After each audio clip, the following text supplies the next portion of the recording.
Let me bang. I do let you bang. Hey, let me bang. You can't, man. I let you bang. I let you bang. Greetings, marrieds and virgins.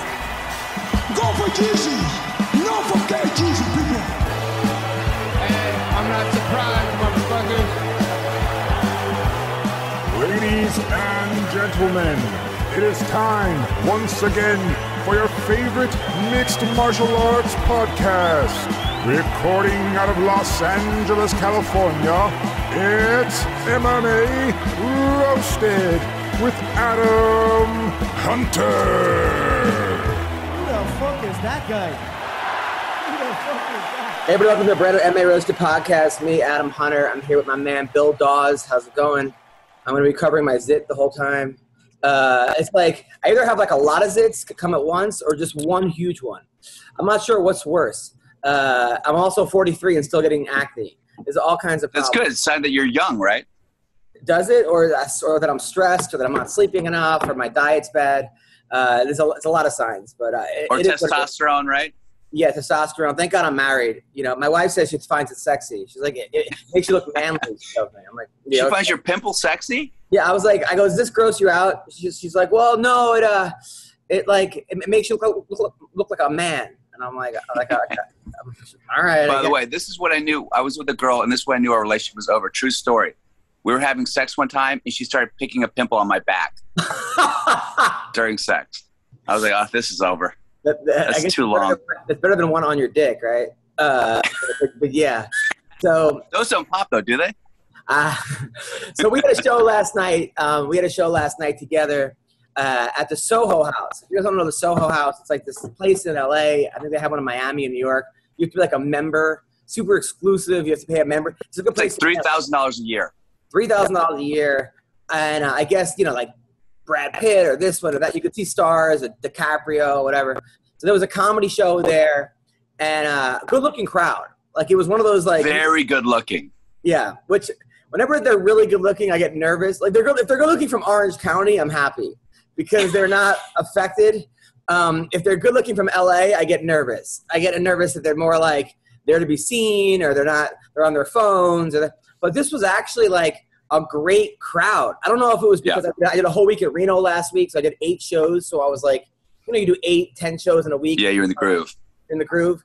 But I went on first, and I was like, I came home. My wife's like, "How was your night?" I'm like, I almost got arrested. She's like, "For what?" I'm like, "For murdering the crowd." And then she's like, she got like mad at me for saying that. She's like, "Okay, whatever." But then it was like, then I had a show right after that at the Ha Ha, and I always get some. I don't know about you, but sometimes I'll have a really good show like at 8, and then it's in my head, and the 10 o'clock show never goes as well because especially if it's at the same club. Because, that's me with Chocolate Sundays and at the Laugh Factory. 100%. I'll have one killer show and one show will be terrible every time. Because the early show, people are there. They have jobs the next day. It's less of a club, less of a cool factor. They're there to laugh. Yeah. Sometimes I feel like the 10 o'clock show is people like looking around. It's a little bit like, I don't know. I feel like they listen better in the early show there. Yeah. But yeah, that's always the case. Or sometimes you do the road and like Thursday you fucking murder, and then you're like, oh, this is going to be a great week, and then it progressively gets worse. A lot of times you're listening for the laughter. You're comparing it to how it was. It's a full crowd on the early, and it's not on the second show. There's a lot of different factors there. So I had to tell myself, all right, Adam, don't get cocky. Don't keep your hands down. Don't think that you're this. It's a whole new set. And it was a whole different crowd. It was all black crowd. They were laughing, but they were laughing at different types of jokes. And it was fun. Both shows were really fun. But how did you do on that Soho crowd? Great. I followed someone who didn't kill, which is usually that's pretty good. Yeah. But I'll tell you what happened, Adam. This is really funny because when I started, I do this thing where I talk about the fact that I'm not vaccinated. Right. And I go, I don't want to get it. I go, I already had COVID. It was so uncomfortable in that room in LA with all those rich people saying I'm not vaccinated. Like you could just tell, so for 2 or 3 minutes, I had to dig myself out of that. Because I said it affected I had COVID. It messed up my heart. The doctor said it made my heart a little Republican, And they just were like, everyone's just like, Ooh. is this guy like, so I kind of come back from that. The show it goes great, but afterwards, so many women came up to me. They're like, don't tell anyone this, but I voted for Trump, or don't tell anyone this, but I'm not vaccinated. Like now, like if you're not vaccinated, that's the new closet Trump supporter. Look, I'm vaccinated, but I am not telling anyone how to live their life. I'm not one of these people that goes around, you have to get, I wasn't the people with the masks. I think the problem with the masks is that you got people that like were not given power in life, and then they got this little power to tell you, and they fucking took it to the nth degree. So the point is that people come to you like, put on your fucking mask, and you hate that person so much. It's not even the mask. It's the fact that you're being scolded, and that you're like, all of a sudden, this person has power, and now you like hate that person more than you hate the mask, and it's sort of like a ugh. Yes. And that I feel like it's the same thing with the vaccinated. It's like people are just, they want to go and like tell you that they're better than you, or this, that, or preach it. Like, you do you, I do me. You know, I got vaccinated, but that's it. But I'm not going to, like, shame other people or go out and, you know, it's just that's not my thing. I don't care. I care, but I got my own fucking problems in my own world. Yeah. You know?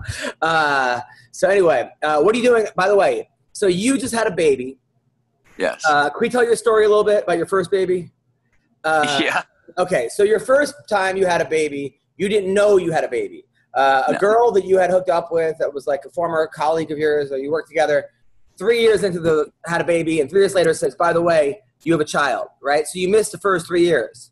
I missed the first 2 years. So I missed the pregnancy in the first 2 years, That's tough. That's really hard. And particularly now that I have like a little baby, like that's the best. It's the best, right? It's the greatest in the world. But the first time they smile at you, there's nothing better. Like I took my kid to school today, put her cheek next to my cheek while we're walking. Like yesterday I got a haircut. She started crying. Daddy, where'd your hair go? I go, I got a haircut. She goes, no, I want it back. I go, it'll grow back. She goes, I'm waiting. I'm like, no. But the Mayhem, by the way. How old's your daughter now? She's going to be 3 next week. Mayhem, you're actually sideways, by the way. I mean, I am sideways? No, Mayhem is. Normally, that's how you want to be set the whole show. Mayhem's here? I didn't see him. Yeah, Mayhem's down there, but he's sideways. Can you please, I mean, you can do this if you want, but it's totally up to you. There we go. Yeah, perfect. That's perfect. Who films their portrait? So Mayhem is always chewing on something. Yes. Sometimes the cement on the floor. But Bill, I mean, how crazy is this experience? Mayhem, by the way, we were saying that Bill Dawes, the first time he had a child, a woman told him 2 years into it, by the way, you have a baby. So he didn't even know he had a baby. He had a one-night stand, or it was like whatever, and then all of a sudden he has a baby. She told me the dad was Matt LeBlanc. You said the dad was Matt LeBlanc. Yeah. And now it was your baby. But who was paying the child support, LeBlanc or you? Unfortunately, I think she wanted him to pay. Obviously, why wouldn't you? But then the baby looks just like a ginger like me, so he was like, "This isn't my kid," and I think he got DNA test. Man, thank God for racism. Thank God for racism. I think that was the episode of Friends, actually. So then you find out it's your baby. Now, is this? But by the way, your first daughter though, doing great. She's in like Clemson or something, right? She just graduated Berkeley. Just graduated Berkeley. Did really well. Lesbian, salt of the earth. Just great person. And you guys have a great throw in lesbian. And you guys. Well, I like how you said like she did really well. She's a lesbian. I think that speaks to more how he views men. But you guys have a great relationship, though, right?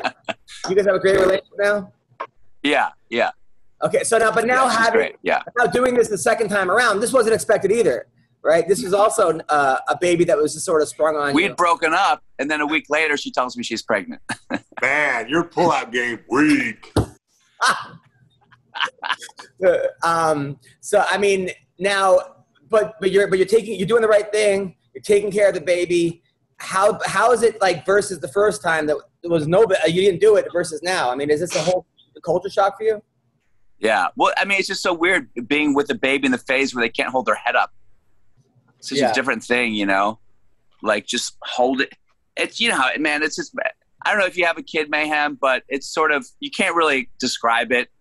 It's like a mushroom trip. It's like a constant mushroom trip. And I can't really describe it because I never met the little bastard. Yeah, it's like holding a football with arms and legs for the beginning. Yeah, you should have spiked that one. Now, Jason, you seem like you're doing very well. I've been following you on Instagram, been talking to you. How are you doing, man? How are you adjusting? What's going on? Oh, it's all a fraud, bro. I'm just showing like the happiest moments of my life. The rest of them are just pure, unadulterated hell. I'm constantly in pain. Oh, everybody always wants something from me. Everybody's always calling me about something I don't want to deal with. But I love it. Yeah. How's training people? How's the gym? Well, training people, that's up to them, really. You know what I mean? I'm going to give 110% effort every time I step into the gym.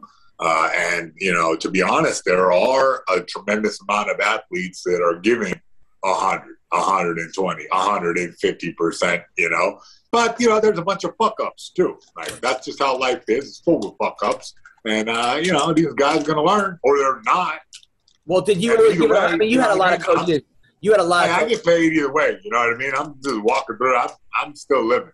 Now, but you had a lot of coaches growing up. I mean, you had when you were at Reign, you had Mark Munoz as your wrestling coach. You had Jason Perillo as your striking coach, right? You had Hendo for a while. Did you have Matt Hume? Was he one of your coaches?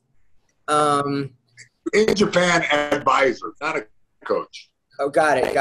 I mean, did you always give it 100% to these guys, or were you kind of sometimes looking at these guys No. Yeah, no. So I fucked off a lot too. You know what I mean? MySpace came out. I was chasing vagina every which way. I just got to be honest with you. I fucked up my career a lot. Now it feels like a chance to kind of guide some dudes and ladies on the right path. To stay focused and not make the same mistakes I made a lot of times. And I still became an international superstar despite my shortcomings.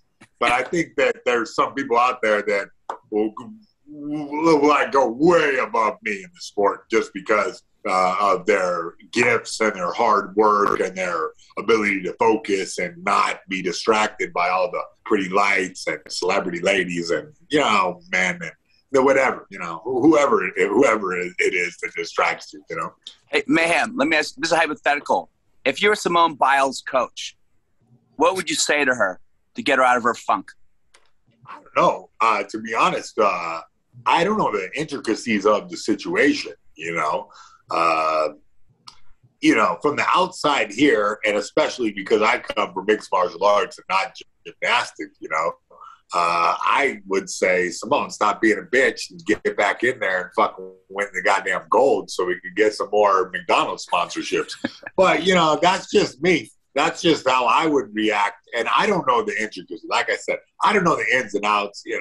I don't know which doctor adjusted her sacrum. You know what I mean?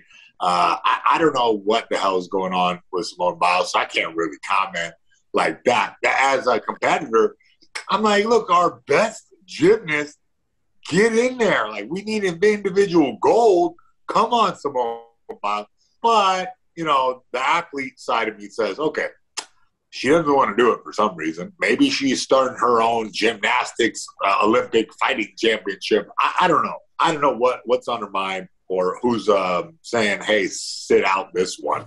But, is stealing Simone Biles from me. And, I'm just talking about. Yeah, let's talk about that for a second. I kind of agree with Mayhem because they said, she's having mental issues. That's a big, and that could be anything. That could be suicidal thoughts. That could be like, oh, I have anxiety. That could run the gamut. So I think it's like he said. I know Bisping, he kind of chimed in a little bit with he's getting those. A lot of people are mad at Bisping for what he said. And what do you say? I'll tell you I'm trying to look up exactly what he said. But it basically said kind of what Mayhem's second thing of hey, I think people are saying that she's a hero for this. and he was like, well, why is she, why are we looking up to somebody quitting? And I understand what he's saying, but we don't know exactly what's wrong with her. That's sort of that's the problem. I know that Ronda Rousey said she took Simone's thing, saying, hey, that's good that you're going through this thing. I'm actually proud of you and this and that. So I see both sides to it. At the same time, we don't know exactly what's wrong with her, and that's the problem. Dawes. Well, do you think that if any man had quit in this situation, they'd be called brave? No, but that's not the issue here, though. I mean, this isn't a man versus a woman thing. You're so brave for taking a sick day. That's what what's his name was saying. The guy who used to host that was on the show, on the ESPN show, the football player, said that like there was a guy that quit and everyone was calling him like a pussy and a weak and this and that, and then she does it and everyone's saying how like brave she is. So that are you saying pussy pass right now? Are you calling pussy pass right now? Are you saying women get treated differently than men? No, because we're all equal. Come on. Very controversial statement. That right there might break the internet for you to say that women are different than men. What were you saying, Bill? I forget. Ma'am got me cracking up. What was I saying? Yeah, man. Fucking hell. You know what I mean? I got to go take some Midol. So yeah, let me find the Bisbing thing. The Bisbing comment. She said. Well, let me say this real quick. I'll tell you what. He says mental health. So she quit, and that's good. On my Bisbing. That's what he said, right? He said mental health issues need to be respected. That said, mental health issues need to be respected. But if you're not going to win gold, get the fuck out of America. It's a great impression. I thought I was talking to Bisbing just now. That said, folding to pressure in a sports environment is not a mental health issue, unless I'm missing some details. So if I apologize from what I read, I don't think I am. He goes, I know nothing about gymnastics. I do know, however, that with sports of any level comes a lot of pressure. Throwing in the towel as she wasn't having a perfect performance is a good message to send young athletes. Other people would have killed for that spot. She said, quitters never win. I mean, no, that's fucking rock solid for Mike Bisbee. I gave him shit, but he's right. He ain't wrong. Yeah, but he did say, unless I'm missing details, and I'm saying with that, we don't know exactly. That's what I'm saying. He covered all his base. I think this guy is running for governor of Orange County soon or something. He covered all his bases, Yeah, he did, and But she also won she's like a 13-time world champion. She won 6 medals. It's not like she's never done this before. It wasn't like the first time she won the medal when she quits. I mean, she's pretty much, I don't know. To be honest, I took she dropped out of the group competition, right? I took that as her protesting against Russia or protesting against the shitty judges, or I didn't even see I didn't see the event. You know what I mean? I don't even care about this event, to be honest. I wouldn't even. Oh my God, bro! You fucking bite your fucking tongue, bro. Simone Biles is a national treasure. She's great, but were you going to watch this event? Were you going to watch this event? Swinging through the air. You were not going to watch this event. Bro, listen, I would definitely watch the highlights. Okay? Yeah, the highlights. Do you see that outfit she wears, that leotard, that unitard? Oh, my goodness. This woman gives me so then they're saying good nightmares. Once I wake up stinking. Okay.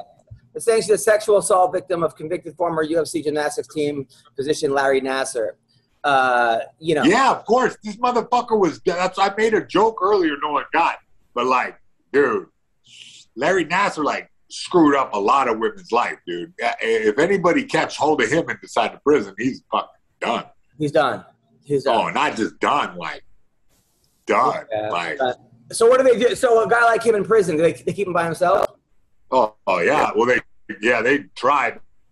But the dude's even on that kind of yard, Chomo yard, I think he would still get killed. The same yard with undercover cops and shit, or cops that fucking got busted. They hang out with the pedos, and like, I don't think anybody's gonna leave him alone. I did a.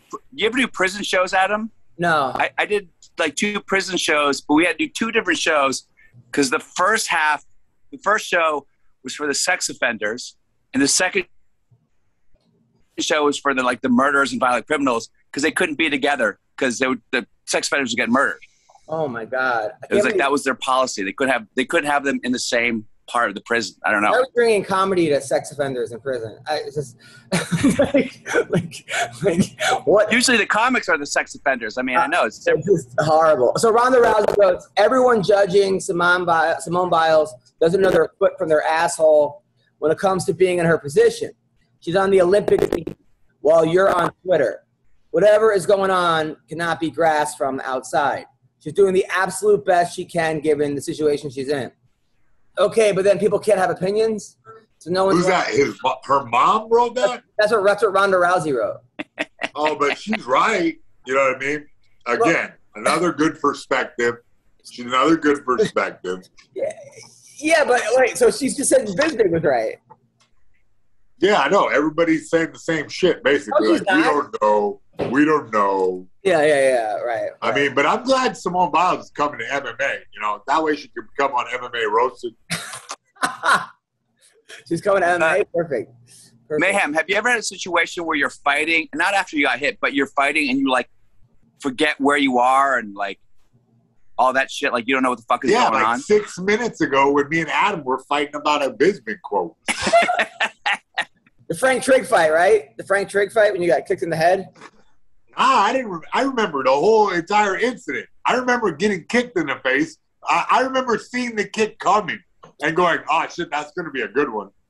And like, you know what I mean? And then my face opened up like a damn leaky sieve, you know. And I said, "Oh shit!" I was like, "I think I'm no." I remember the kick was coming. I said, "That's gonna be a good one." The kick came. I was like, "Damn, that was a good one."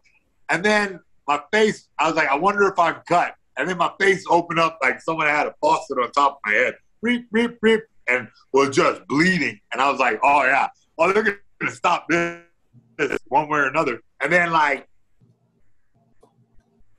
TKO. And I was like, oh, fuck. That was a good call. I was getting fucked up right now. And I stood up and I went to the corner and asked Jan Henderson. I said, hey, does it look bad? He's like, yeah. And I was like, pizza party at the hospital. You know. So, Jason. I remember everything about that, yeah. Because, you know, I wasn't like KO'd.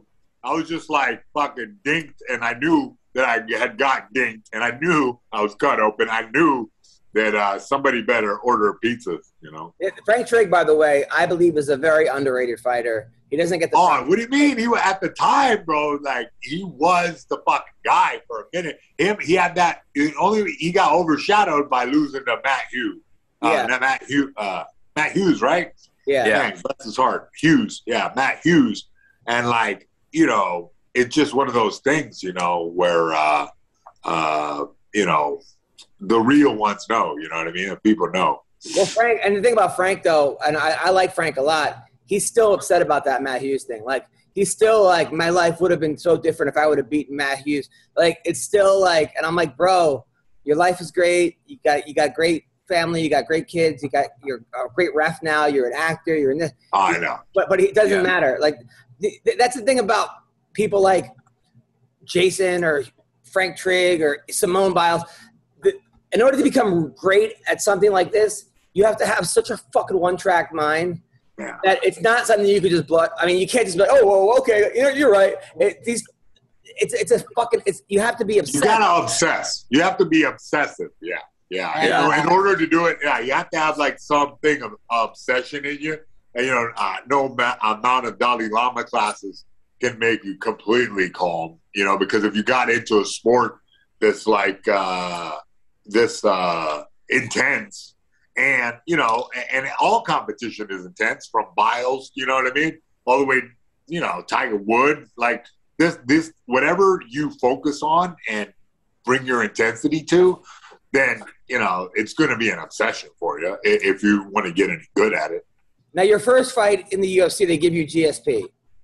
Yeah, crazy. See, I took the super rough route every direction I went. Like my people skills are just developing. Yeah, they give you a list of people you could have fought instead of GSP. No, what do you mean? No, there's one guy. You fight that guy. If not, you know what I mean. Get the fuck out of here. Did you go the full distance with GSP?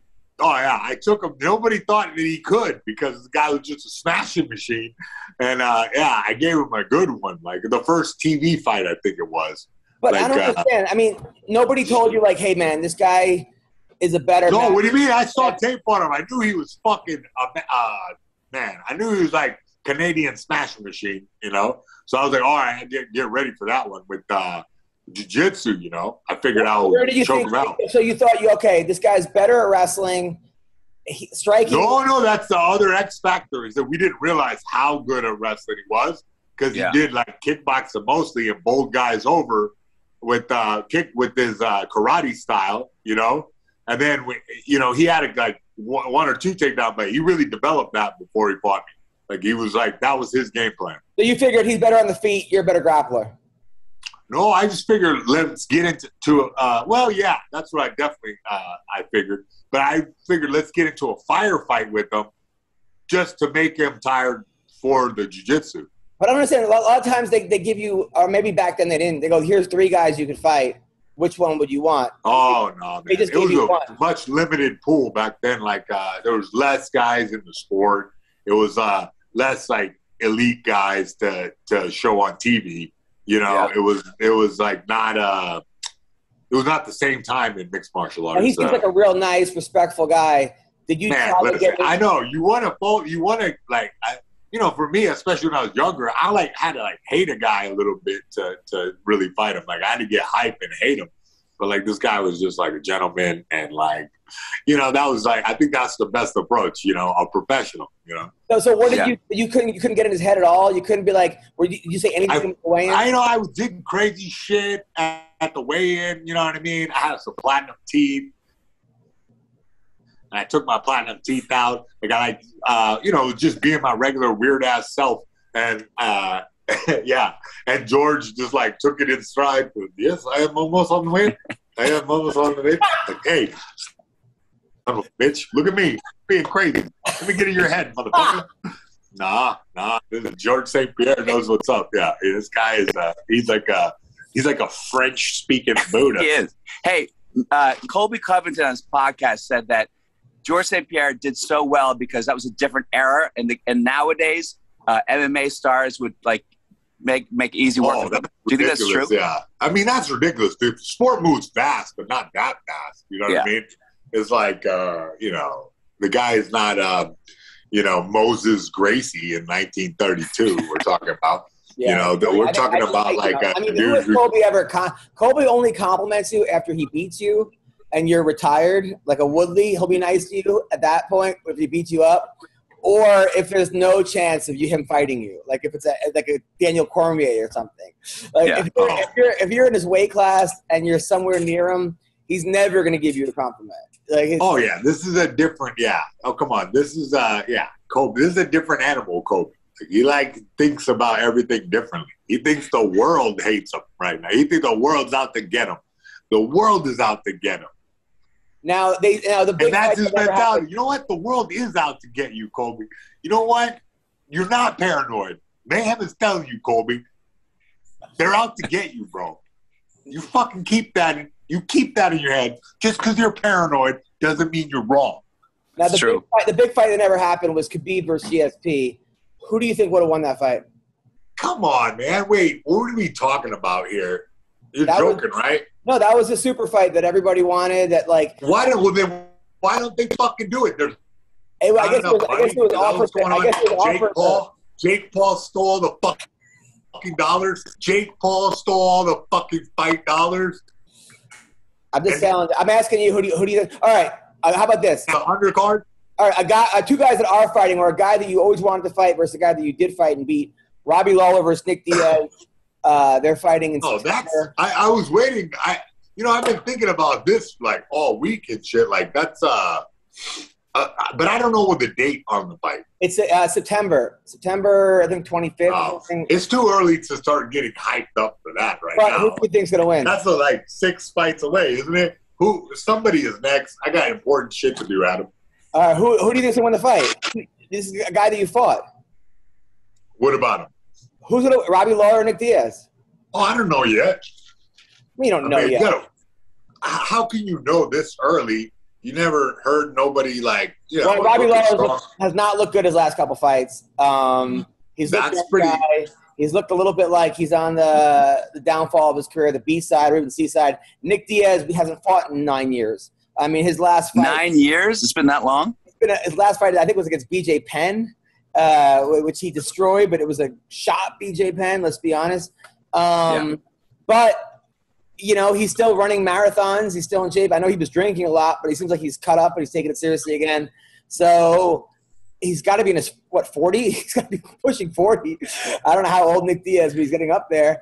I'm thinking Nick Diaz is going to win this fight based on activity of what he's capable of doing in the fight. I mean, so that's what I'm thinking. But, I mean, I also think so. I think the UFC he hasn't been in there. I think the UFC wants to who's he coaching? Like, you know what I mean? Like, what is he preparing for real, or is he running marathons? Like, that's different. That's 2 different sports. His last fight was against Anderson Silva in 2000. I remember that. That was pretty funny when he laid down. No, that fight was against Anderson Silva in 2015. So that was 7 years ago. Before that, he fought GSP and Carlos Condit for that, and then BJ Penn in 2011. His last win was in 2011. So his last. So he hasn't won in 10 years. But before that was Paul Daly. I got a super fight for you. Here's a super fight: Nick Diaz versus Nate Diaz. That would be huge. Come on, that would be amazing. I don't think you could get that. It won't happen, but it would be amazing. It won't happen. All right. More importantly, Limp Biscuit's coming to town. You guys want to go to the concert? The Limp Biscuit concert? Yeah. I do, yeah. It's in a couple of weeks. Bill, do you want to go? Yeah. I have a pretty funny Limp Biscuit story before we get on back to fighting. So I was in New York. I was like 21 years old. I started doing comedy. And this girl comes up to me and she's like, hey, you want to be Limp Biscuit on a TV show? Fred Durst. I was like, sure. Fred was like the hottest thing. Limp Biscuit was the hottest thing. So like, okay, yeah. So then I like went to the audition. They're like, they want you to sing a Limp Bizkit song. I sang Rollin'. And I thought it was like a TV show. Like I was going to be an actor on a show. So I show up and there's a guy that looks like Ricky Martin, a kid that looks like Little Kim, and a girl that looks like Christina Aguilera. I'm like, what kind of fucking show it is? They're like, okay, welcome to Face Biters. It's people who are obsessed with stars, right? So they interview me and they're like, well, why do you want to be Limp Bizkit? And I was like, I don't. I was a fucking comedian at a comedy club. Like, no, we think you're obsessed with Limp Bizkit. I'm not. I don't even really like Limp Bizkit. I was doing comedy. And then the fucking director comes out. He's like, oh, you're going to be difficult? I'm like, I'm not going to be difficult. that was not the show that I was going to be on. By the way, I think Jason, I think it's your thing, right? So I'm like, I wasn't the show I was supposed to be on, right? So then I'm like, they're like, okay. So they're like, they come out. They're like, listen, you don't leave. Just say that you want to be, Limp Bizkit and that you're a big fan. I mean, they dyed my hair blonde. They gave me the fucking fake tattoos, the baseball cap, the whole thing. So I'm like, all right, guys, I love Limp Bizkit. They're my favorite. Like I tried to be all like corny with it. The people who knew me would know I was kidding. So then they're like, okay, first round, and then they have the judges, which are like Little Kim. Fucking Little Kim's the judge. It's hosted by Molly Sims, the model, and then it's somebody. I think somebody else is a judge. I think Christina Aguilera is a judge, and somebody else. So then, like, I come in like last place because everyone else was obsessed with the people. They're all getting like perfect 10s. I got like a 4. Like. So then I'm like fucking even madder, right? So then like, okay, now it's the performance round. So I got so fucking mad. I performed in front of a crowd as Limp Bizkit, and I trashed the set. I'm like rolling. I took off my shirt. I started humping the air. They're like, perfect, 10. They gave me all 10s. They're like, you totally became Limp Bizkit. Like I dove into the crowd, and then like fucking Little Kim came up to me afterwards. She's like, man, you're hot. Like she took a picture with her. I had a girlfriend at the time, but I'm pretty sure I could have smashed Little Kim. Damn it. Do you have tape of that, Adam? Do you have tape of this? I'm looking for this tape. It's called Face Biters. MTV's Face Biters. I can't find it anywhere. I'm looking for it. It's like from 2000. Reach out to one of the producers if you know any of the producers. I did. I couldn't. It's in the year 2000. So that's my that'd be great, story. Dude. Yeah, so that's my actual story about. Bro, I saw you on that show, bro. I've been trying not to say it. I know exactly that show. Did you really? I watched Holy that shit. show in 2000 or 99 or 80 fucking 7. Exactly. I don't know what year it was. Fucking MTV. Exactly. So now I have to go see Limp Biscuit. Bro, we're MTV alumni, you and I. You were the Limp Biscuit dude that time. I'm the Bully Beatdown guy. Nice to see you, bro. I was also on True Life. I'm a comic, too. I was on the True Life series. I know. You were on, like, everything. You got TV credits out the ass, for real. You were on. It makes me sad about that haircut you got. I tell you, my daughter started crying. And then she's like, anyway, all right, back to the fights this week. There's some good fights this week, by the way. Your boy, AJ McKee, is fighting Pitbull. I have not interjected in that camp at all. Why? Just because I want to stay out of it. But didn't Antonio, didn't the father speak for you This guy, Antonio McKee, is an absolute gentleman, a knight of Southern California. You know what I mean? Like, so whenever he needs anything, I'm here, you know? Right. So his kid is fighting Pitbull, who's 32-4. AJ McKee is 17-0. Pitbull, by the way, he's coming off a win against Emmanuel Sanchez in one round. He beat Pedro Carvalho. He beat Juan Archuleta, who's a fucking thing. He knocked out Michael Chandler. This guy is the journeyman to end all journeymans, really, Pitbull. Journeyman. Right? If we're going to call him that, I mean, he's been in Bellator the whole time, right? He hasn't lost since. You know what I'm saying? This guy has traveled around. Yeah. He's well Daniel Weissel, Henry Corrales. Like, I mean, he's beaten so many good guys. But Antonio McKee looks like the prodigy. I mean, this kid, has he lost a round yet? I don't think he's lost a round. Now, you train with this kid, right? I don't know. How good is he, Jason? Oh, my goodness. Yeah. Man, it's just pretty amazing athlete all around, like smart fighter. Like he's very impressive, you know. McKee, AJ like has like a strange slickness to a style that's like born out of being in a tight room where you have to fight your friend. You know, you got to be like you got to go for it, you know. And you know, it's like a great test because. You know, on one hand, it's like, oh, Patricio Pitbull, he just throws them hammers, right? Comes straight at you and try to bowl you over, right? That's pretty much, am I right or wrong about that? No, that's you're his right. style. A monster. And then you got the opposite, AJ, who's sliding around you, ninja style, you know, who spin kicks if he wants them, you know, back fist and punching and jabs and wrestling too. Like really good, you know, high top level wrestling. So, man, it's two artists, you know, it's just like who's going to paint the picture that night, right? Yeah. I mean, this is a great fight. I mean, this is like probably, arguably the best 145 pounder in the world. I mean, because you got Aljamain and Peter Yan. Out of those four, anyone could win those. I mean, you know, and Bellator doesn't have many guys that you could say are the best in the world. I can't think of another weight class you could even say that in. I mean, yeah, you can't say that. Yeah, he is the elite guy for any of the damn organization. You know what I mean? Like 145 for him to do what he does at that weight class is like pretty amazing. It's something about the weight cutting factor. Like he doesn't really have to cut a lot of weight like to do that. You know, and just be like lean and the absolute strongest on the day.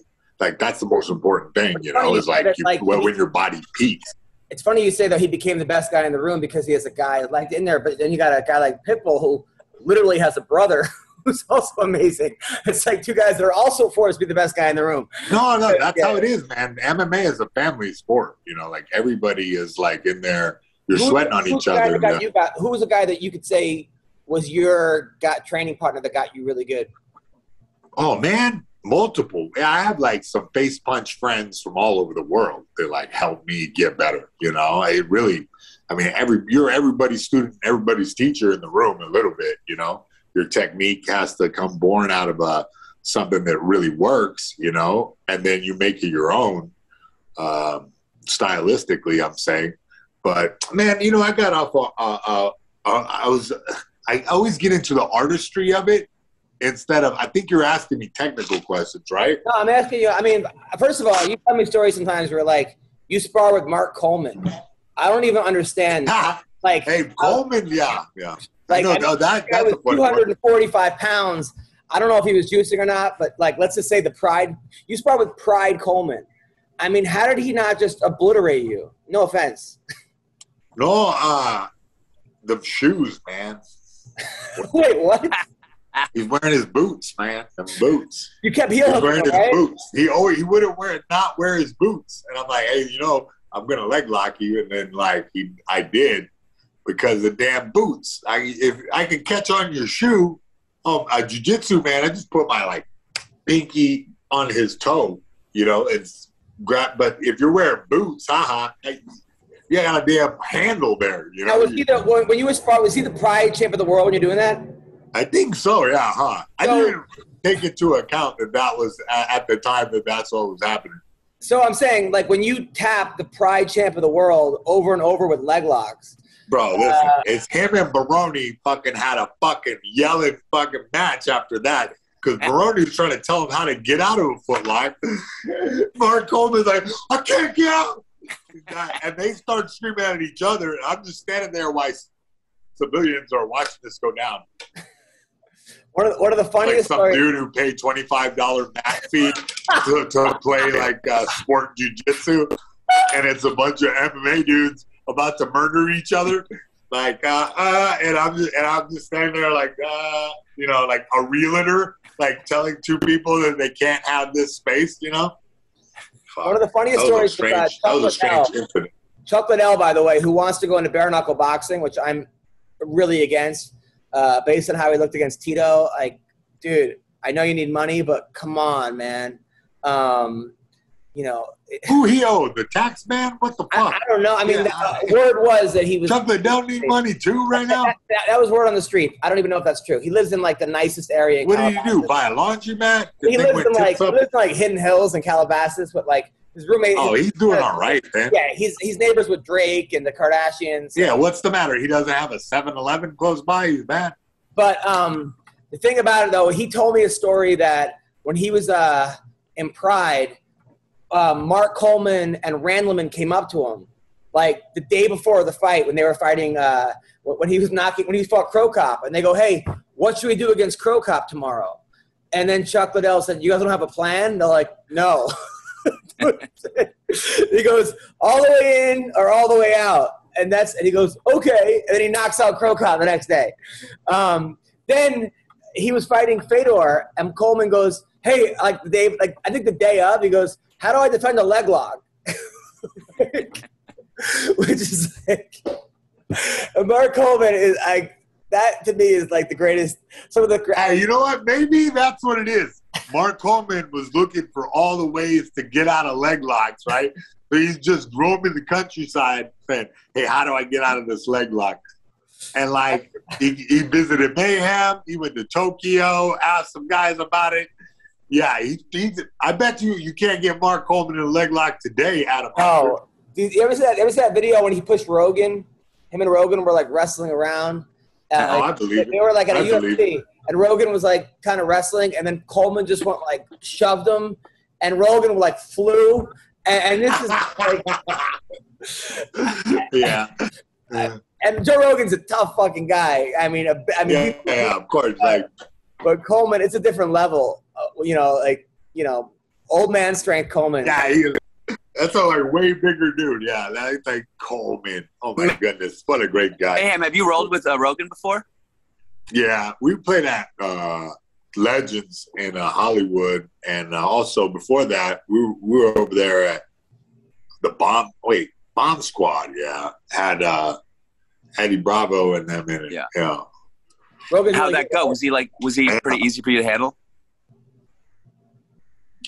Oh, he was a black belt, though. Like, he knew everything he was doing, but, you know, the size differential in us, you know, he's a different weight class, you know, with no gi, you know. There's, like, a lot of moves I could do as a bigger guy to, like, keep him inside the range, you know, and move around to the side and, like, kind of do some wrestling, you know, to counteract the 10 Planet style. Yeah.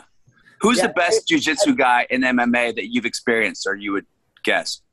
I don't know. There's been a bunch of dudes in MMA. It's oh man, me. But I don't understand what you're asking, because like you're saying. Are you saying like there was a guy I roll with? There was a guy I roll with. I remember Eric Bradley was a wrestler. Took second in the Penn State. I remember wrestling him going, there's nothing I can fucking do against this guy. Like he's better everywhere. I can't take this guy. Like I'll do my best. Bradley? But yeah, he was a good wrestler. Oh, yeah. No, Bradley, he was good at wrestling, but just specifically wrestling style. Yeah. It was just wrestling. When you threw the punches at this guy, like, it was like... Yeah, I remember he actually ran from the law and, like, stayed at your house. This guy, I remember this guy. I knew you brought him and Pat Cummins. Up for some reason. I was like, I remember that, dude. But was there, but what he's asking you, was there a guy that you rolled with where you were just like, I mean, like a guy like Verdum, where it's just like next level? Verdum will fuck me up, but I would figure out how to scramble around him because I'm like lighter than him. So like I'm like the little guy against him, you know. So like he's moving like Frankenstein, I just like roll out to the side, you know, try to catch his back and that kind of thing. Because like when you're the smaller guy, you need to be scrambling, like make things happen. You know, the problem is when a big guy gets in good shape, it's like amazing, you know, because when you're heavy and in shape, like you can move and smash the smaller guy most of the time. You know, it's like up to him to find a way to counteract what you're doing. What about like Jason Manley?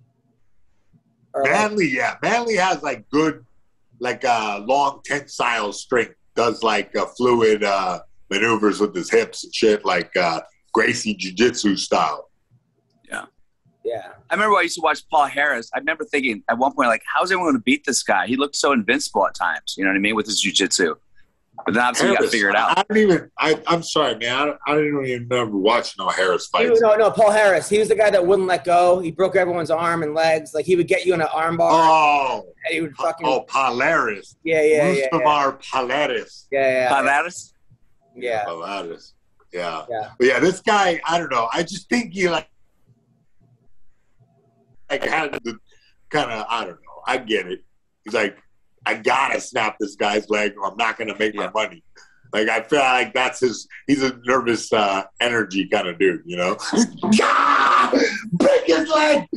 I just think he's kind of come from like the Hector Lombard school of fighting where it's like, it's not like a sport to these guys. It's a fucking personal always. Bro. It's life or death, bro. It's kill or die. It's kill or die. Now, did you watch, by the way, I know, Bill, we watched it, Lombard got in Tyron Woodley's face at a bare-knuckle boxing event. Paige Van Zandt lost to Rachel Ostovich because Tyron Woodley back in the day was hitting on Lombard's side chick, and that was disrespectful to Hector Lombard because it was his side chick, and he was saying all this shit about Hector.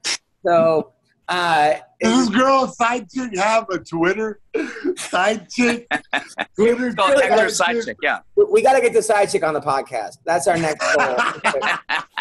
I think I might know who it is, too. Are you serious? Live. I would tweet it right now, though, to be honest. I'm pretty sure I know exactly who it is. But, I mean, the fact that, like, I don't understand, like, imagine he hit on his real girl, like his actual girl. Like, he'd be. Wait, he has a doll? He has one of those robot sex dolls, a real girl? No, like, no, I mean, Hector's one of probably the scariest people I've ever seen because he's one of those dudes like Tyson where it's like in a street fight, I don't think anything's off limits with this guy. Like fighting, headbutting. I feel like he would bite you too. He's a Cuban. You know what I mean? He's a very vicious man. Yeah, the guy is pretty vicious. When you were in jail, did you see fights like that where it was like anything goes? Yeah, that's what I'm saying. Like I already like called him out like on his facial structure.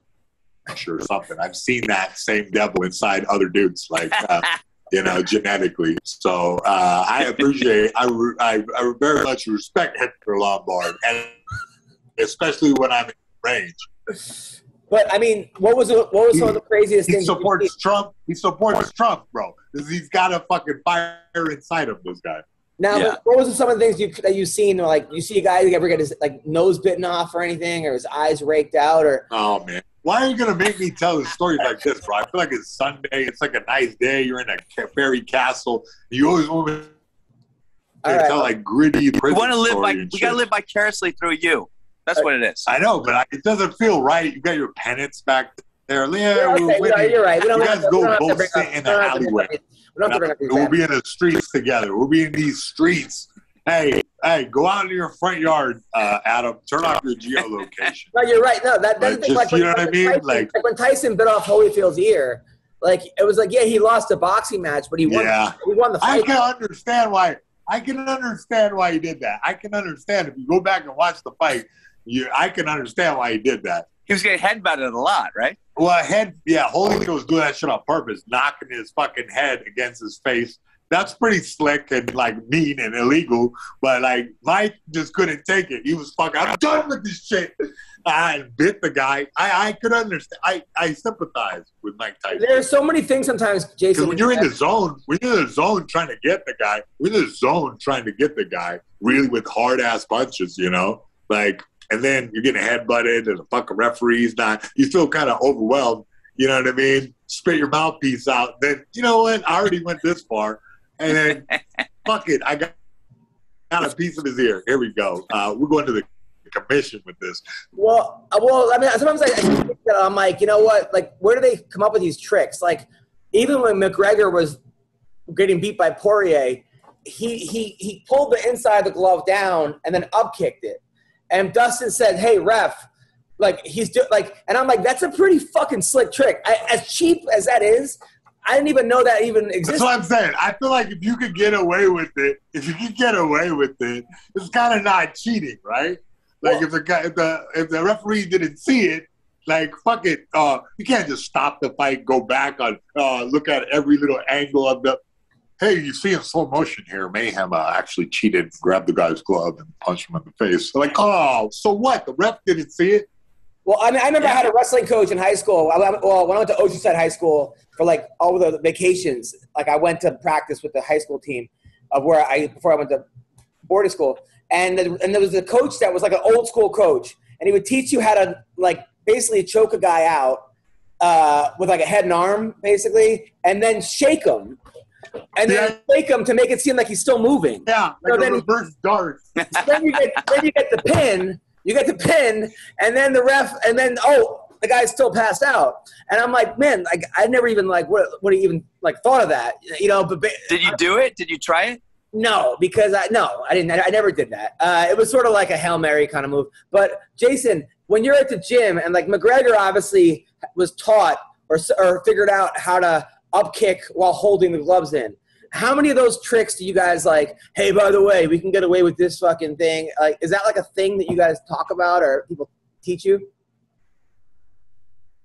Nah, I mean, I was making a joke about it, but like, there's like certain techniques that's like gray area, like there's always like, the rules are like kind of subjective, aren't they? Yeah. Like it's how they're enforced. On the night of the fight, the referee, if the referee has a different bias, it's all, you got to take that into account. Well, I remember GSP was accused of greasing. That was the big thing, greasing. Oh, yeah, with BJ. Oh, yeah, he did that. Yeah. No, I think we're already all past that. Against you, was that a thing he did? Yeah, of course. I thought it was pretty fucking clever. I was like, son of a bitch. I was like, damn, I should have thought of that. Yeah. If you ain't cheating, you ain't trying. So wait, right? So you're fighting him and you're going, wait a minute, holy shit, like this was a good idea. Why didn't or were you actually mad? Well, no, I tried to fucking protest. I was like, hey, Big John, bro.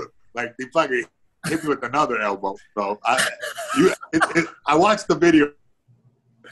Go back. You can hear me. Hey, Big John, he's greased up. He's okay.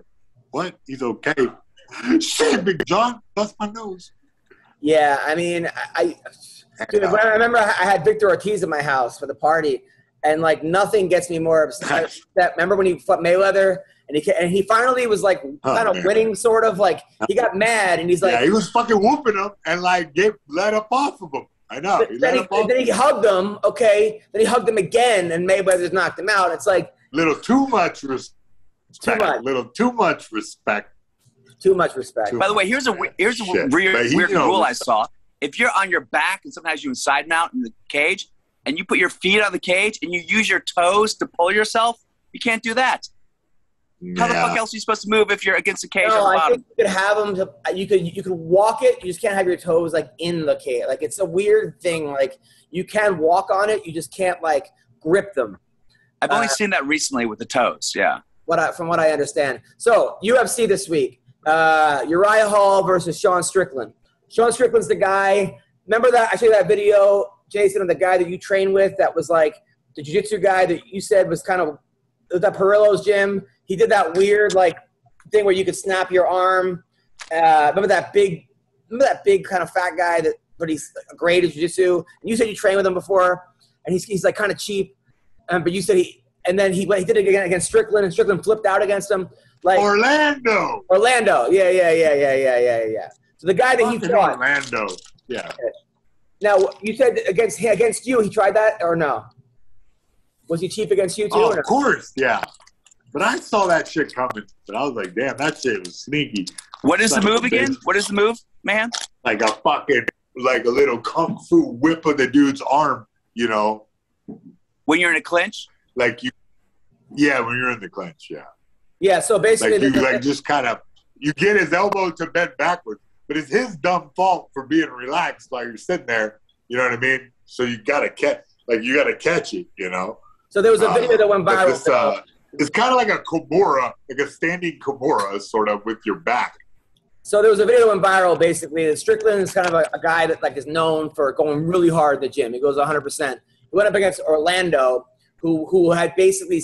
Strickland said something to him beforehand, like, you shouldn't be here, blah, blah, blah. It got kind of a heated roll, and then he went for that, like, almost like an uppercut, you know, break your arm thing. But I guess it's one of those things that just all it does is fuck your arm up. It's not even a real submission move. It's just like it's a move to fuck up your arm. Strickland flipped out and then, like, basically karate chopped him and, like, kicked him sort of away, and it got heated. The video went viral.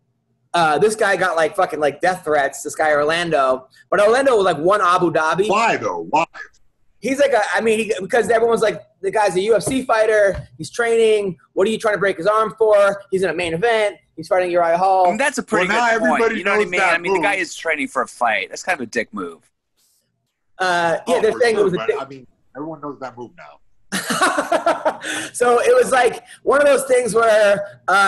When you know, this guy made a video to Orlando, and after hearing him, you can kind of hear his point. You're like, okay, I can see where you can see it was just a heated thing. And people that train with Strickland say the guy's a psycho in the training, but he's also an amazing fighter, and he's just one of those guys just goes 100%. So and he's fighting this weekend. Who's he fighting? He's fighting Uriah Hall in the main event. That's right. Yeah, of course. I forgot about that. Should be a really good fight. You train with Uriah Hall, right, Jason? Yeah. How good is Uriah Hall? Yeah. He's good, man. Like, he's got like all the skills and like all the tools. Like, I don't know. I don't know what's been going on lately with them, you know. But I don't know. Maybe you could elucidate me on that. But he's been in a lot of camps. He's one of those guys that go to camp to camp to camp. But he seems to be. I'm saying. He's well versed. His last fight was against Chris Weidman. It was where Weidman broke his foot on him. Oh, okay. See, and what fight before that? Before that, he knocked out Anderson Silva in the 4th round. Right. A fight that was like it was like even sort of, and then he knocked out Anderson. And then he felt terrible about it and apologized to Silva about it. It seems like he's a guy that's really good at fighting, but he doesn't like fighting.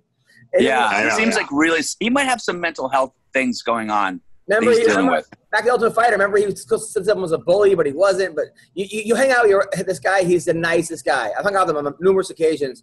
Really sweet guy, like a guy that just like very, not emotional, but he wears his heart on his sleeve. Before that, he beat Carlos Shoeface. By the way, Shoeface has a win over Gary Tonin. It was a flying triangle in a jiu-jitsu match, by the way. Random. And then he beat Bevan Lewis. So he's on a 4-fight win streak. He lost to Paulo Costa 2018, fight that he was also winning. And then, so he's won 4 in a row. Maybe he finally is – he's one of these dudes that sometimes loses the first 2 rounds, remembers he's in a fight, and then just knocks you the fuck out with a flying knee or something or some kind of crazy thing. Sean Strickland, on the other hand, I think has won like 16 – no, he beat Jocko, he beat Brendan Allen, he beat Jack Marshman. His last loss was in 2018. He got knocked out. And then he lost to Usman 30-27, which, in 30-26. He lost there. But he's also a guy that, like, has everything. This should be a good fight. Should be a really good fight, actually. I'm curious about it. It's a main event. People are not talking about it. These are always the cards where everyone's like, holy shit, greatest card ever. Like 8 knockouts in a row because no one's been watching it. And, like, also you have, like, low expectations. But that's the big one on this card. So I'm excited about it. It got announced. This weekend? Wait, man, I always get confused. Everybody's always saying this weekend. Yeah, this Saturday. Oh, Bellator and UFC are going head-to-head Saturday night. Oh, wow. Oh, my God. What are we doing? Like laptops? Everybody's popping out their phone? We're like, how many screens do we need? It's going to be in Vegas. Bellator my Wi-Fi is not going to handle all that. Bellator is in L.A. It's in Los Angeles. The fight. And then, Bellator is so fucking stupid because they have fights on Friday nights for the last, like, whatever, on Showtime. They finally have a fucking amazing card, and they put it against the UFC, which is just like, keep They're it on trying to make a Friday. statement. I think they probably think they can beat UFC for this card. They're going to live stream it from my house. It's on Showtime. They're not. It's on Showtime. There's no way. Okay, yeah. I mean, just the fact it's on Showtime alone, it's like, They don't and Showtime doesn't have a pay-per-view option like ESPN or anything like that. No, Brian Barberena's fighting. Jinu Fry's on the card against Ashley Yoder, who's a hottie. Nico Montagna, who won the Ultimate Fighter, who's a Native American from the Res, as they call it. From the Res? Is fighting Wu Yanan. By the way, those are always, whenever I do a show and it's like near reservation, always the best. They laugh like no one else. I guess people who've had the hardest, people who've had it the hardest are usually like the fucking laugh. Brian Barberena is on the card. Like Brian Barberena, he lives on a farm now in, like, I don't know, Tennessee or something. He moved his family to a farm. He's coming off. He beat Anthony Ivy. He lost to Randy Brown. He knocked out Ellenberger quick. Lost to Vicente Luque. He's a guy who's been around for a while too. He was only 32. Holy shit, looks like he's like 50. But yeah, it's gonna be gonna be a good card. It got announced today that Riddick Bowe is fighting Lamar Odom. So in celebrity boxing, Riddick Bowe. You gotta be fucking kidding me! Are you fucking kidding me right now? I swear on my life. Riddick Bowe, 53 years old, at one point was the heavyweight champ of the world. Remember he threw it in the trash? But I'm saying he's going to – oh, my God. He's going to fight Lamar Odom? Yes. Oh, my God. I mean, Lamar Odom did beat Aaron Carter. They're in on it together, right? They're in on it together. Well, no, they're going to fight. Riddick Bowe's not going to fucking kill him, is he? Because, like, bro, this is like – that's a big mismatch. Riddick Bowe looks like he can barely walk. I hate to say it. Really? He looks like he's in – He's got a bad ankle, some shit. What happened? He just looks like he's just like I don't know. He looks like he's been through fucking. They got hit by a train or something. He looks like he's in bad shape. Like if you walk by him on the street, you would not know that was Riddick Bowe. You'd be like, that guy's in bad shape. Oh, for real? Riddick Bowe, did he have a problem with drugs too? It seems like I don't know if he had a problem with drugs, but if I had to guess, he's had a lot of problems over his life. Is he skinny? He doesn't look real like skinny. He doesn't look like Riddick Bowe. And I'm just keeping it real. Oh, now, yeah, I hear you. Now, I've hung out with a guy who trained Lamar Odom. He thinks Riddick Bowe's going to kill him. So that's what I'm saying. Yeah. But it's probably an exhibition match where you can't punch hard in the face or something, right? No, it's celebrity boxing. I don't know if they have headgear. But well, the headgear is pretty janky sometimes. Like it's like Riddick Bowe still has like Riddick Bowe punching power somewhere in his body. Remember that fight with Gallardo? Remember when Gallardo was beating him and he kept hitting him below the belt? And they called him like the South. Yeah. Like, they said it was like the South Pole or something, or like because he was Polish. That was the cover of the paper or something. And then the second fight they had, somebody flew in from a. Remember, someone in the middle of the fight, someone flew in from like a parachute and went to jail for like a year because of it. And they called him like Fan Man. Yeah, some weirdo. Yeah. And it was like a brawl. The guy flew in from a parachute in the middle of a boxing match. And then somebody started beating him. Was he protesting something? or just having fun? But it was like kind of normal. Like, you know, he was, and I don't know what it is. That's why I'm staying silent about it. Because I'm like, I don't have any information on it, but he was like saying something bad about something. Caesars. That's where he did it, right? Yeah, it was crazy. I think he did like a year in jail for that, or 2 years in jail. Yeah. That's like a stunt gone wrong right there. And then there was like one of Riddick Bowe's cornermen hit him with like some kind of a hammer. He had like a hammer on him or something. Yes. And yes. But it was the second time. It was a brawl. Like both fights, there were brawls, and both times he had the same hammer, like the cornerman. Like he just. Why are we not checking these guys? Motherfucking hammers. No more hammers in the locker room. Sons of bitches. So he had the hammer in the corner.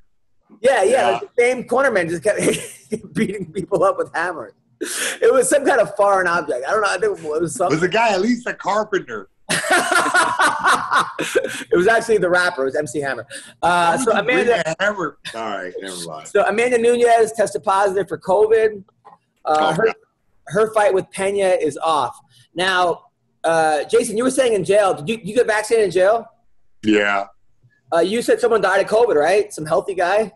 That's what they said, but then, and in the paper it said there was one death in the jails. So I guess somebody died there. Well, did the lights go off and all of a sudden he has like the guy got stabbed and they said COVID? Was that how it went down? Or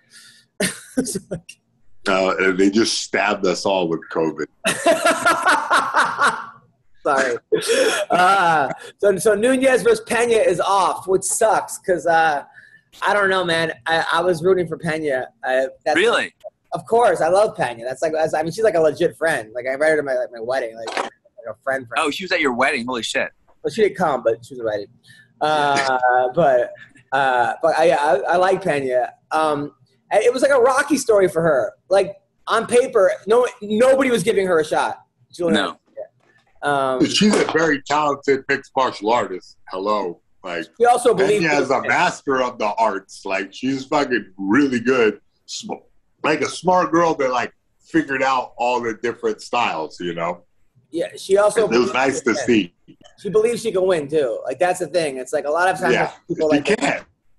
You know? She can. So what else is going on? So McGregor.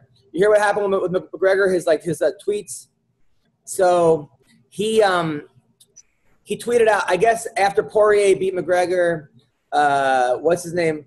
Khabib tweeted out like God is good, and then good will always defeat evil or something, right?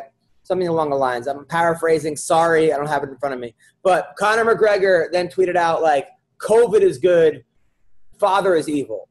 Basically, because Khabib's dad died of COVID. No, he did like a parody of that with the fucking writing. Well, then he deleted it. He was like, I read what Wait, what said. was it exactly? He said COVID is evil? Oh. No, he said COVID is good, like your dad is evil or something. He basically said, it was horrific. He goes, COVID is good and father is evil. That was the exact tweet. And then with a question mark. And then he deleted it. DC obviously then called Khabib, make sure he was okay. And he said went absolutely over the line. I don't even know what the fuck he was thinking. I mean, what? Did Khabib respond? Did he tweet back or anything? I mean, he'll respond by showing up at his house by himself, beat the living shit out of him. I mean, man, I don't know what he's thinking. I don't know what drugs he's on or what or why, but you know. What do you mean? He just had his ankle fucking snapped, bro. Are you joking? This guy is on all kinds of shit, like you know, fixing his fucking ankle. They better have already pinned it up. Like, man. And also, the Khabib McGregor fight was the #1 pay-per-view for UFC of all time, right? So part 2 would like blow up the world. Well, so if he can get Khabib out of retirement by making fun of his father, oh my good God. business. He's like an Irish bad guy, bro. You might. Oh my God, he's the meanest dude ever. Talk about a guy that wouldn't let go. Talk about a guy that wouldn't let go after he had him in a submission. I mean, he might just choke him to die. He's dead. I mean, talk about a guy that jumped out of the fucking octagon to fight his friend. You know, after he won. I mean, that was insane. That was insane. Oh, Jesus, very, very fighty people. There's a lot of fighty people around the world. I'll tell you that. Chris Weidman says that his leg is not healing properly. He has to get another surgery. Jesus, that sucks. And then September 11th, Jason, we should definitely go to this. Vitor Belfort is fighting Oscar De La Hoya in LA for Triller. Damn. You said it's on September 11th? Yeah, September. God, September you would never 11th. make that up. You would never Fucking make that Triller. up. I don't know. They already had a press conference. De La Hoya does not look like he's in shape. I'm sorry. He looks like he's been like – and Vitor Belfort looks like he's close to that fucking Adonis that he was at one point. At the same time, those boxing skills are insane. I mean, De La Hoya's got crazy boxing skills. I know. That's the interesting question. Like, can Vitor avoid that for, like, the early part of it? Because, like, you know, dude, Oscar De La Hoya is, like, the kung fu of boxing pretty much. You know what I mean? Like, he does, like, the certain things. But, you know, he's a lot lighter than Vitor Belfort is a Hulk. He's the Incredible Hulk. You know what I mean? Did you ever train with him? No, never. Yeah. I took a piss with him one time. What, really? Like at the same on fire? UFC, Was it burning? How's he packing? You know what I mean? It was urinals, okay? We were gentlemen about it, all right? Is that what set up California wildfire? Was his urine? Yeah, so we both were sitting there pissing. I was like, bro, Peter, you need to fight it again, bro. Come on. The shorts. Yeah. Man. Alan Belcher is out of retirement, and he's doing bare-knuckle boxing. Alan Belcher. That's a cowboy, isn't it? He's a great fighter. Has the worst tattoo in the history of sports. Remember, he has what is it? Johnny Cash tattoo, but it doesn't. It looks like Rosie O'Donnell, kind of. Chaz Bono. Like it just was like, you know. But indistinct human tattoo. And unfortunately, Tatiana Suarez, who I think undefeated girl. National wrestling champion. Yeah. Fucked up Carla Esparza. She was on her way, I think, to a championship. She beat cancer, this girl. She was supposed to fight Roxanne Modafferi, kind of like they were giving her a kind of a comeback fight from her injury. And she says she has a really bad knee surgery. Headed to surgery after withdrawing. So that sucks. That sucks. Aljamain Sterling said to TJ Dillashaw, "You didn't come clean, you idiot. You got caught." You watch that fight, by the way, Sterling versus Sandhagen? Jason? Last week? You watched the fight? You mean Dillashaw versus Sandhagen? Yeah. I mean Sandhagen versus Dillashaw. Did you watch it? Yeah, I didn't see. It was a pretty close fight. It could have went either way. What did you think, Bill? Well, didn't they tally up like every single commentator analysis in the world, and they all came out saying Sandhagen won just by average? Really? Yeah, I think they did. They tallied up like 50 people scoring it. I mean, Khabib said that Sandhagen won too. You know, I think it was one of those things where he had him so hurt in the second round that because it was the other ones were kind of close, they were giving it to the guy that because there was like it was the comeback. Like that cut was so bad. I feel like there was with judging, I feel like there's an emotional factor in judging. Where if one guy gets even if you see a close fight and one guy is completely ripped and shredded and the other guy looks like a fat pud, and it's close, they give it to the fat pud because you think I agree with you. You think he shouldn't be winning the fight. Great. It's But like, shouldn't damage be a part of the judge's scorecard at the end? Shouldn't they take into account the damage that has been inflicted? of You know what I course. mean? I mean, back in they said if it was a pride fight, they would have given it to back in the day, you know, with different judging. You know, if it was a 20-minute fight, but it's not. It's different. I mean, Jason, what are you doing? Are you Stretching, bro. Stretching. He's got a fight to prepare for, remember? Yeah, no, Jason, we're talking about training, you know. Jason, let's talk. By the way, how is your comeback? Because people are asking if you're going to come back. You look like pretty swole. You look pretty swole right now, man. You look like I'm just like reforming myself, you know what I mean? Like, are you doing sparring at the gym? yeah, of course, yeah. We had a nice fight party last night. Are you winning the rounds? Yeah, I mean, if we're training right, everybody should be winning rounds, you know? Okay, but so I mean, but are you looking like you would say at this rate you're about 4 months away from maybe actually competing? I don't know. You know. No, what do you mean? I'm just like Make a guess. Come on, you know your body, you know your worth, you know you can make a lot of money real quick if you really want. I know, but what am I gonna do? You know, like I'm just like getting my body ready for whatever comes next. You know, so far so good. I'm not pushing you to fight. I'm not pushing you to fight. You do whatever you feel is better. That's what I'm saying. Yeah, I'll be ready for whatever opportunity presents itself. You know, Adam, you got to take Mayhem to like the Tyson Ranch and hook him up with the Triller guys. Have him fight like one of the Backstreet Boys or something. I just want Jason to be mentally healthy. Wait, what the fuck? It's not going to be me mentally healthy to go to some Barbie dream house, right? And fucking have a fucking fight party with Mike Tyson and company. I want him to be happy and healthy and whatever he wants to do. But I understand his dilemma. If there was like a way for him to make $250,000 pretty quickly, you know, why would you not do that? Yeah, he's only going to have a certain amount of years left for him to do that, and he's still in shape. He's still, if he's competing now, he's doing well against pros. You know, it's the writing's on the wall. At the same time, it's like, you know, I mean, he's a guy that, you know, at the highest level. Now, when you spar Anderson Silva, who won the rounds? Well, see, I know what you're talking about there. I got him takedowns, you know. But, man, I got to see the finesse and the style of Anderson Silva up close, the speed. That was like a big honor, you know, in a way, because he's elite. The word on the street is he's going to fight Logan Paul in a boxing match. That's going to be fucking funny. Yeah. Who's going to win? Is that really going to happen? Yeah, every time you tell me these things, I feel like you're joking because you're a comedian, Adam. You're a comedian. Adam, you're a comedian. For 3 weeks. You can't take – no, we're on a podcast. You're a comedian, Adam. I know. You're a comedian, Adam. And this is – Adam, you're a comedian. Thank you. I can't even – come on, bro. 3 weeks, I've been saying Riddick Bowe is going to fight Lamar Odom.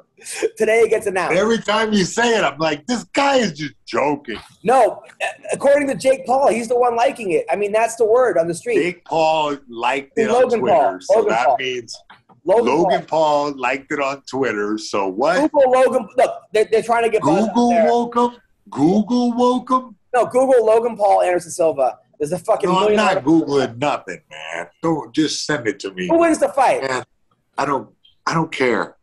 Yeah, you do. I know I don't. Who the hell are you talking? And Logan Paul, Anderson Silva. Who wins the fight? The fans. You always got to root for the UFC guy, right? As a MMA guy. Oh my God! Don't tell me what I gotta do.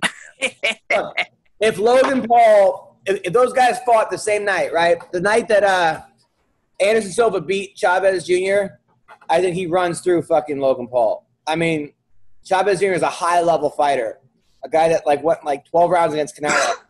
Then Anderson fucking won almost every round against him. I know Logan Paul. I don't see how fucking Paul can bowl into. I don't see how Logan Paul can figure that out. Like, how do you figure out a dude who just is versed in the sweet science and still, able to do it? Like, man, Anderson has like a really mastery of martial arts footwork, and he's like a ninja. And I always say this ninja. I guess that's some kind of ranking in my head where, you know, he can float out of range real nice, and he converted it to boxing super nice against Chávez Jr. And the difference is aggression, I think, because I think Paul will get fired up and start going for it, you know, like try to get him in the corner. I think this is going to happen, you know, like he'll try to push him back, but Anderson will step and slide, and it's only 8 rounds? Or is that what it is? Well, I know Logan, everyone's like, well, Logan looked good against Mayweather, but he had 75 pounds on him. That's what I'm saying. He doesn't have. It's a more even match. It's a more even match. And Anderson, you know, can be heavy. He can get heavier too. You know, like I'll never forget the Anderson Silva Forrest Griffin fight. That was the craziest fight I've ever seen. Of course, yeah. That's like a good blueprint. Yeah. I mean, Forrest Griffin looked like an amateur against Silva, and Forrest Griffin's an amazing fighter. I mean, amazing. Now, granted, I think Forrest took like some kind of sleeping pill the night before, and I think may have still been on the sleeping pill. Like, according to him, like he couldn't sleep, and his wife gave him some kind of oxycontin or something that fucking, and he wasn't all there, and it makes sense when you think about it because he was looking. But it was like a fight where one guy's in slow motion and the other guy's in fast motion. That was crazy. That was insane. And you spar with both guys, you know. Of course, yeah. I mean, you see that fight going that way? Yeah. Did? Yeah. I mean, like, you know, because at that time, like, Forrest Griffin's boxing skills were underdeveloped. Like, he had a different style, and Anderson had already, like, figured that out, you know, like how to get inside on that kind of boxing style. And, like, you know, once you're inside the pocket and then you guys are exchanging, the dude who's slower has a significant disadvantage. You know, once the guy's tired, then he has to throw haymakers, you know, so you can get around it. He wasn't tired. It was the first round. Oh, I know. He just went, but it was after like a big scramble. Once there's a big wrestling scramble will take it out of your muscles. I was so depressed though. The Chael Anderson fight, the first one, that was like, I was bummed for like 2 weeks. I was so rooting for Chael in that fight. And then when he won 4 minutes and like 30 seconds. This is the most amazing fight of all time. This is the most amazing fight of all time. Yeah. Man, I mean, Chael did everything he said he was going to do. And then just the last fucking 2 minutes. Now, you fought Chael. No. So he fought Chael, and when they fought, it was at like an Indian casino, Bill, and the ring was outside, or it was raining, and like the ring kept fucking collapsing, so they had to fight. They had to fight on one side of the ring. Like, am I right? When was this? This is like what year? 2001. Oh shit! Wow. Now, did you think Chael had a shot against Silva when they fought? Yeah, of course. Yeah, he was like the takedowns. You know, that was exact opposite fight. You know, one guy is more of a stand-up guy, didn't have the wrestling. One guy's a wrestler guy. You know, it's easy for the wrestler guy to keep getting the dude down and wearing him out usually. You know, and I guess that was the game plan for Silva, is like to slow him down and take damage, you know, like and finally catch the submission. Like it feel like Anderson, they worked the game plan out in advance, you know. But he also didn't believe in Silva's hype at all. I think that really helped him. Yeah. You know, he didn't like Chael just didn't think of like he didn't believe it. Like Chael was the most. But he got caught in a triangle. I know. He must wake up in a cold sweat like once a week with a nightmare about that. At the end, he got caught in the triangle. I know. He got caught in the triangle. If he would have just stayed away, like, I don't know what he was thinking. Because he must have nightmares about that constantly. The announcers kept saying it, too. Like, the announcers kept saying, he's, like, swimming in the guard. He's, like, he's playing with fire. He's playing with fire. And then it was just, like, I don't know if it was stubbornness or what, or Chael just wanting to prove American wrestling. I don't know, man. It was just like, that was crazy. Fatality. Yeah, that was so rough. And the second fight was weird. When he went for that. Oh, I got a beat, yo. Yeah. Anyway, we got to head out. Jason, what do you have coming up? Oh man, I got to hold and accept. All right, Phil, what do you have coming up? Oh, your cat's so cute. Oh, thanks. Yeah. I got a bunch of shows, Long Beach Laugh Factory, and then Chocolate Sunday, which I haven't done in probably like 3 years, so I'm excited for that. You're going to murder. I will be in Boulder, Colorado this weekend at the Laugh Lines Comedy Club, Friday night and Saturday night. And then I will be at Off the Hook Comedy Club, August 19th to the 22nd in Naples, Florida. Jason, anything? All right. Something happened, man. You got a call. If you guys want to train and you live in LA, go to Fight Science Gym. Fight Science Gym. I think it's like on like Pico. It's down there. Jason Miller. You can train with the great Mayhem Miller. I know he only wants to train pros, but he'll fucking take you. You want to learn one of the best guys of all time, a guy that beat Robbie Lawler and fought Chael Sonnen and fought Bisping and fought GSP and a guy that fucking tapped out Sakuraba. This is the guy. So go to Fight Science Gym. Plus, he needs to work. So you guys are great. Thank you guys so much, and take care.